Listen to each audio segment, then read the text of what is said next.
Hello friends, स्वागत है आपका हमारे यूट्यूब चैनल दिवा स्टडी पॉइंट IQ में। मैं देवेंद्र। साथियों, आज इस वीडियो में संविधान के टॉप 25 क्वेश्चनों की चर्चा करेंगे।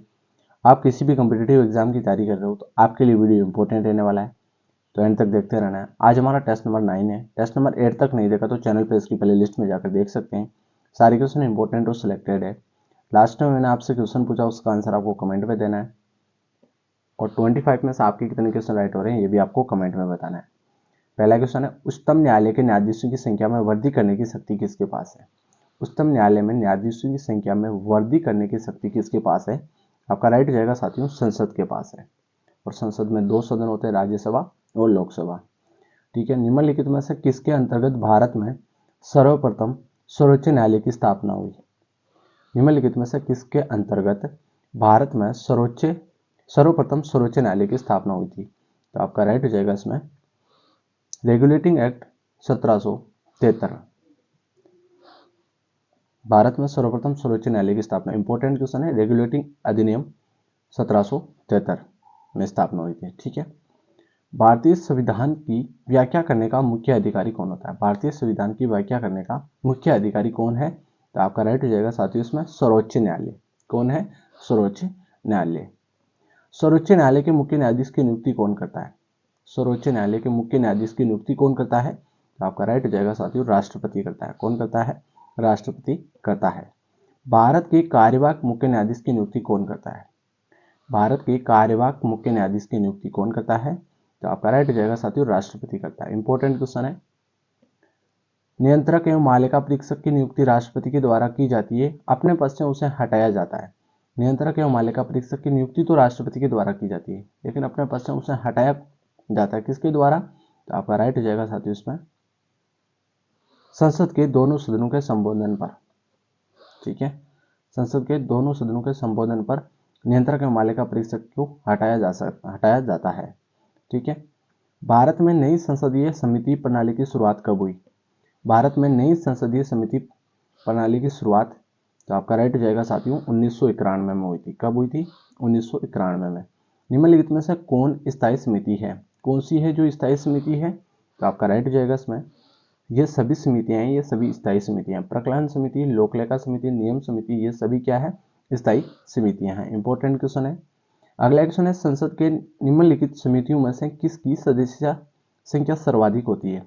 कौन सी समिति है जिसकी सदस्य संख्या है वो सर्वाधिक होती है? तो वो समिति है आपकी प्रकलन समिति। प्रकलन समिति की सदस्य संख्या सबसे अधिक होती है। जनहित याचिका दायर की जा सकती है।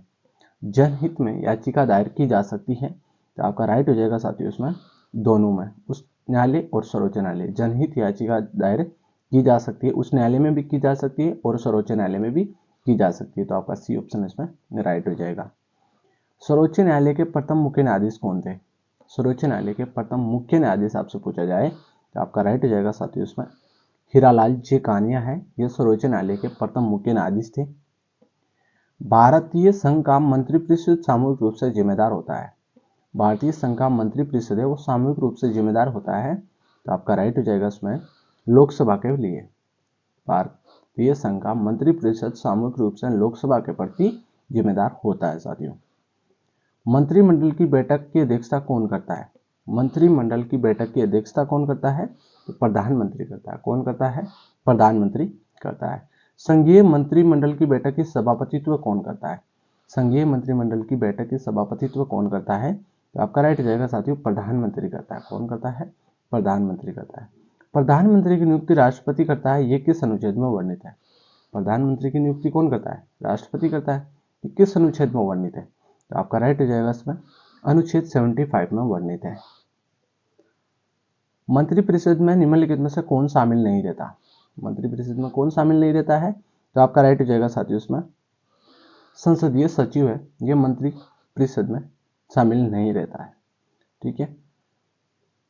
भारतीय संविधान में निम्नलिखित में से किस पद का उल्लेख नहीं है? भारतीय संविधान में निम्नलिखित में से किस पद का उल्लेख नहीं है? राइट हो जाएगा साथियों, उप प्रधानमंत्री का उल्लेख नहीं है भारतीय संविधान में। इंपॉर्टेंट क्वेश्चन है। भारत के प्रथम उप प्रधानमंत्री कौन थे? उल्लेख नहीं है फिर भी उप प्रधानमंत्री बन सकता है। ठीक है। भारत के उप प्रधानमंत्री कौन थे प्रथम? तो आपका राइट हो जाएगा साथियों सरदार वल्लभ भाई पटेल, ये भारत के प्रथम उप प्रधानमंत्री थे। निम्नलिखित में से कौन सा एक प्रस्ताव भारत में मंत्रिपरिषद रख सकती है? कौन सा एक प्रस्ताव है जो भारत में मंत्रिपरिषद रख सकती है? तो आपका राइट हो जाएगा साथियों, विश्वास प्रस्ताव है वो मंत्रिपरिषद रख सकती है। एकमात्र प्रस्ताव है। भारतीय संविधान के अनुच्छेद 74 और 75 किन विषयों पर विचार करते हैं? अनुच्छेद 74 और अनुच्छेद 75 किन विषयों पर विचार करते हैं? तो आपका राइट हो जाएगा साथियों, मंत्रिपरिषद के विषयों पर विचार करते हैं। संघीय मंत्रिपरिषद अपने आचरण के लिए किसके प्रति उत्तरदायी होती है? संघीय मंत्रिपरिषद होती है वो अपने आचरण के लिए किसके प्रति उत्तरदायी होता है? तो आपका राइट हो जाएगा साथियों, इसमें लोकसभा के प्रति उत्तरदायी होती है। स्वतंत्र भारत के प्रथम लोकसभा अध्यक्ष कौन थे? स्वतंत्र भारत के प्रथम लोकसभा अध्यक्ष कौन थे? आपका राइट हो जाएगा साथियों, गणेश वासुदेवकर मावलंकर। गणेश वासुदेव मावलंकर स्वतंत्र भारत के प्रथम लोकसभा अध्यक्ष थे। उपराष्ट्रपति का निर्वाचन किसके द्वारा होता है? उपराष्ट्रपति का निर्वाचन किसके द्वारा होता है? तो आपका राइट हो जाएगा इसमें संसद के द्वारा। उपराष्ट्रपति का निर्वाचन संसद के द्वारा होता है। ठीक है, अगला क्वेश्चन है, भारत में किसकी स्वीकृति के बिना कोई भी सरकारी खर्चा नहीं किया जाता? किसकी स्वीकृति लेनी पड़ती है सरकारी खर्चा करने के लिए? तो आपका राइट हो जाएगा साथियों, संसद। संसद की स्वीकृति के बिना कोई सरकारी खर्चा नहीं किया जाता।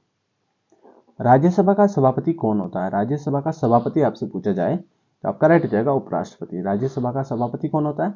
उपराष्ट्रपति होता है। साथियों 25 क्वेश्चन थे, आपके कितने क्वेश्चन राइट हो रहे हैं और इसका आंसर आपको कमेंट में देना है। भारत के प्रथम उपराष्ट्रपति कौन थे? भारत के प्रथम उपराष्ट्रपति कौन थे? इंपॉर्टेंट क्वेश्चन है, इसका आंसर आपको कमेंट में देना है और 25 में से कितने क्वेश्चन आपके राइट हो रहे हैं। तो साथियों वीडियो कैसा लगा, लाइक शेयर सब्सक्राइब करें। धन्यवाद। जय हिंद।